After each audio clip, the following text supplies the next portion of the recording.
Assalamualaikum warahmatullahi wabarakatuh. Alhamdulillahillazi ja'ala syahrul Ramadan allazi unzila fihil Qur'an hudal linnas wa bayyinatin minal huda wal furqan.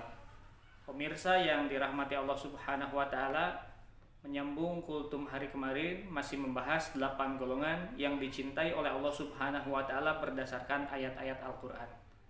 Telah dibahas sebelumnya, di antaranya al-muhsinun, orang-orang yang senantiasa berbuat baik, at-tawwabun, orang-orang yang senantiasa bertobat, al-mutahhirun, orang-orang yang senantiasa bersuci atau mensucikan dirinya, al-muttaqun, orang-orang yang bertakwa, kemudian al-mutawakkilun, orang-orang yang bertawakal kepada Allah, dan al-muqsitun, orang-orang yang senantiasa berbuat adil.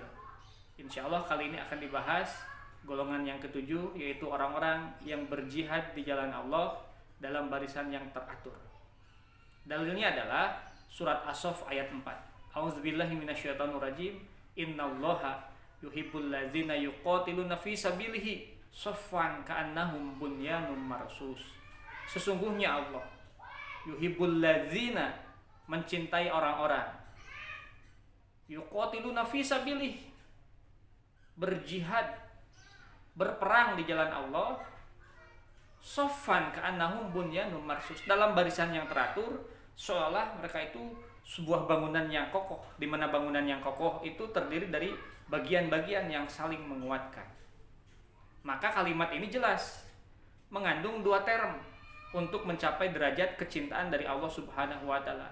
Yang pertama adalah yuqatiluna fi sabilih, berperang di jalan Allah.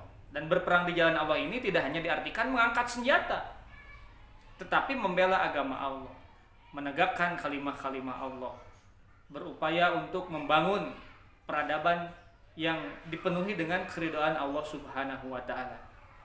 Janji Allah, ya ayyuhalladzina amanu in tansurullaha yansurkum wa yusabbit aqdamakum. Wahai orang-orang beriman, apabila kamu menolong agama Allah, maka Allah akan menolongmu dan memantapkan kalian semua. Nah, makanya itu janji Allah. Inilah jalan mulia dakwah, termasuk jihad di jalan Allah. Itu sejatinya sejak zaman para nabi selalu itu menghadapi berbagai tantangan, bahkan ancaman sekalipun. Tetapi inilah pilihan mulia yang harus kita pegang teguh sepanjang hayat kita, yaitu jalan dakwah untuk menegakkan syariah dan kalimah Allah Subhanahu wa taala. Term yang kedua supaya mencapai derajat kecintaan dari Allah selain yuqatiluna fi sabilihi, yaitu shaffan ka'annahum bunyanun marsus. Harus tertib dalam barisan yang teratur, seperti hanya mereka itu bangunan yang kokoh, sehingga meniscayakan manajemen organisasi. Adalah Syekhul Islam Ibnu Taimiyah yang ketika mentafsir surat Al-Imran 112, duribat alaihimu zillatu aina masuqifu illa bihablim minallah wa hablim minan nas. Ditimpakan kehinaan kepada siapapun juga, dimanapun juga mereka berada, bagi manusia umumnya, illa bihablim minallah, kecuali orang-orang yang senantiasa mengikatkan dirinya kepada tali Allah, wa hablim minan nas, dan orang-orang yang senantiasa menjaga hubungan dengan manusia. Nah, hablim minan nas oleh Ibnu Taimiyah diartikan adalah bermasyarakat dan berorganisasi, sehingga tidak berlebihan.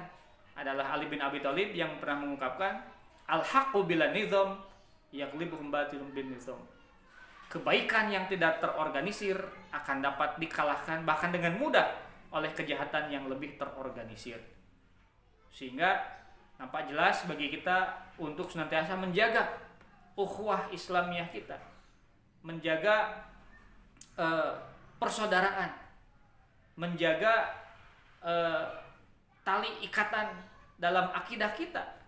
Supaya apa? Supaya lebih tertib, supaya lebih kuat, supaya lebih kokoh seperti bangunan yang disebutkan tadi surat As-Saff ayat 4 tersebut. Sehari-hari kita sebagai umat muslim diajarkan untuk senantiasa berorganisasi dengan rapih, yaitu di dalam sholat berjamaah. Bagaimana memilih imam. Tidak sembarangan untuk memilih imam. adalah dia yang paling fasih bacaannya, paling bagus bacaan Qur'annya, paling banyak bacaan Qur'annya. Ini mengajarkan adanya manajemen. Ketika makmum tidak boleh mendahului imam, tetapi harus mengikuti imam. Termasuk ketika imam salah, ada aturan bagaimana makmum mengingatkan imam. Nah, itu sehari-hari kita sudah diajarkan. Manajemen yang rapi itu seperti apa. Ini sebagai modal bagi kita untuk menjaga keteraturan tersebut di dalam jalan dakwah supaya mencapai kecintaan Allah Subhanahu wa taala. Demikian yang dapat disampaikan pada hari ini. Mudah-mudahan kita semua diberikan hidayah dan istiqomah serta semangat spirit untuk senantiasa menjaga kalimah dan syariat-syariat Allah supaya kita dapat lebih menggembirakan dan mencerahkan dalam menapaki jalan dakwah yang diridhoi oleh Allah Subhanahu wa taala tersebut. Nasrun minallah wa fatun qarib wa basyiril mu'minin.